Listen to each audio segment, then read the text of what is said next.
এই ওয়েদারটা কোথায় ছিল বলো তো? কখনো বৃষ্টি কখনো রোদ, আবার রোদের সাথে সাথে বৃষ্টি। আমি ছোটবেলায় শুনেছিলাম রোদ আর বৃষ্টি একসাথে হলে নাকি শিয়াল কুকুরের বিয়ে হয়। শিয়াল কুকুরের বিয়ে হচ্ছে কিনা জানি না, মানুষের বিয়েতে সাজাতে গিয়ে আমি তো হয়রান হচ্ছি। কারণ বাইরে হচ্ছে বৃষ্টি আর ঘরের ভিতরে গরম। বৃষ্টি যখন হয় আমরা জানি বাতাস ঠান্ডা হয়, ওয়েদারটা একটু ঠান্ডা হয়, মানুষ একটু স্বস্তি পায়। কিন্তু এ কী ধরনের বৃষ্টি? বৃষ্টি বাইরে পড়ছে কিন্তু গরম কমছে না।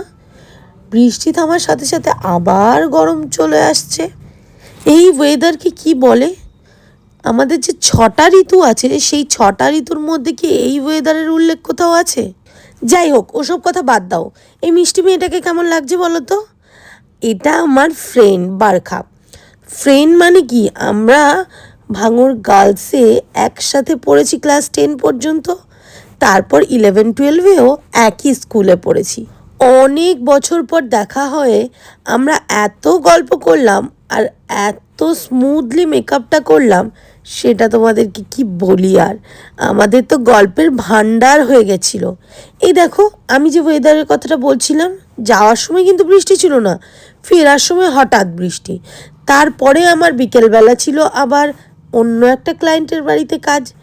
সেখানে গিয়ে দিঘির জল তো ভরে আছে, তার সাথে সাথে তার বাড়ির সামনে একটা ছোটোখাটো পুকুর হয়ে গেছে। এই হলো আমার হালদি ব্রাইড। ওর নাম ফিজা। ওর এঙ্গেজমেন্ট, বিয়ে, রিসেপশন, হালদি সব কিছুতেই আমাকে বুক করেছিল। প্রত্যেকটা লুকই আমি একটার পর একটা দেখাবো। আমার কাছে ও দুদিনই বুক করেছিল, বিয়ে আর রিসেপশন। সেই জন্য ওর এই হালদি লুকটা কমপ্লিমেন্টারি ছিল। আমি কিন্তু কমপ্লিমেন্টারি লুক দিলেও সেটাকে একদম নর্মাল ক্লায়েন্টের মতো করেই সাজাই, মানে আমাকে পে করলেও আমি যেরকম সাজাই, আমি কমপ্লিমেন্টারিতেও সেরকমই লুক দেই। তো ওর মেকআপটা কমপ্লিট হয়ে যাওয়ার পর শ্যুট চলছিল, সেই ফাঁকে আমি একটু ভিডিও করে নিলাম, কারণ আমি লাইট আনিনি এই বৃষ্টির ওয়েদারের জন্য। তো ফটোগ্রাফারদের লাইটেই শ্যুট করে নিয়েছি। আর এই দেখো আমার এই স্টুডেন্ট, ও গেছিলো মেহেন্দি করতে। ও একটা অন্য টিচারের সাথেই এসছিল।